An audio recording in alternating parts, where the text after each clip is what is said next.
या देवी सर्वभूतेषु दयारूपेण संस्थिता नमस्तस्यै नमस्तस्यै नमस्तस्यै नमो नमः।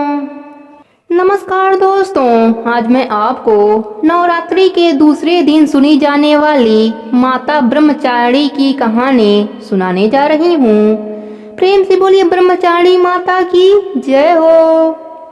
माँ दुर्गा की 9 शक्तियों का दूसरा स्वरूप ब्रह्मचारिणी का है। यह ब्रह्मा शब्द का अर्थ तपस्या है। ब्रह्मचारिणी अर्थात तप की चारिणी, तप का आचरण करने वाली। कहा भी है वेद, तत्व और तप ब्रह्म शब्द के अर्थ हैं।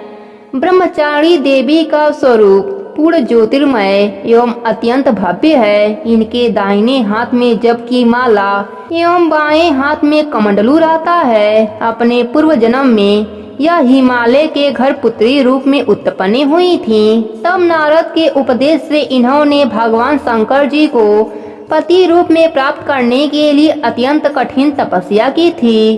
इसी दुष्कर तपस्या के कारण इन्हें तपस्विनी अर्थात ब्रह्मचारिणी नाम से अभिहित किया गया। 1000 वर्ष उन्होंने केवल फल मूल खाकर व्यतीत किए थे। 100 वर्षों तक केवल शाक पर निर्वाहित किया था। कुछ दिनों तक कठिन उपवास रहते हुए खुले आकाश के नीचे वर्षा और धूप के भयानक कष्ट सहे। इस कठिन तपस्या के पश्चात 3000 वर्षों तक केवल जमीन पर टूटकर गिरे हुए बेल पत्रों को खाकर वह अहर्निश भगवान शंकर की आराधना करती रहीं। इसके बाद उन्होंने सूखे बेल पत्रों को भी खाना छोड़ दिया। कई हजार वर्षों तक वह निर्जन और निराहार तपस्या करती रहीं। फल को भी खाना छोड़ देने के कारण उनका एक नाम अपर्णा भी पड़ गया।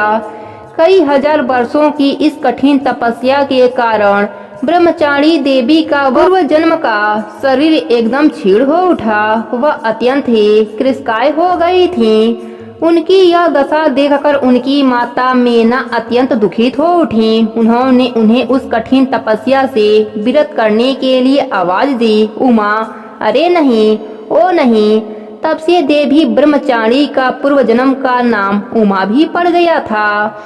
उनकी इस तपस्या से तीनों लोकों में हाहाकार मच गया। देवता, ऋषि, सिद्धिगण, मुनि सभी ब्रह्मचारिणी देवी की इस तपस्या को अभूतपूर्व पुण्यकृत बताते हुए उनकी सराहना करने लगे। अंत में पितामह ब्रह्मा जी ने आकाशवाणी के द्वारा उन्हें संबोधित करते हुए प्रश्न स्वरों में कहा, हे देवी, आज तक किसी ने ऐसी कठोर तपस्या नहीं की थी। ऐसी तपस्या तुम्ही से संभव थी। तुम्हारे इस अलौकिक कृत की चतुर्दिक सराहना हो रही है। तुम्हारी मनोकामना जल्दी ही परिपूर्ण होगी। भगवान चंद्रमौली शिव जी तुम्हें पति रूप में प्राप्त होंगे। अब तुम तपस्या से विरत होकर घर लौट जाओ। शीघ्र ही तुम्हारे पिता तुम्हें बुलाने आ रहे हैं। माँ दुर्गा जी का यह दूसरा स्वरूप भक्तों और सिद्धों को अनन्य फल देने वाला है। इनकी उपासना से मनुष्य में तप, त्याग, वैराग्य, सदाचार, संयम की वृद्धि होती है। जीवन के कठिन संघर्षों में भी उनका मन कर्तव्य पथ से विचलित नहीं होता। माँ ब्रह्मचारिणी देवी की कृपा से उन्हें सर्वत्र सिद्धि और विजय की प्राप्ति होती है।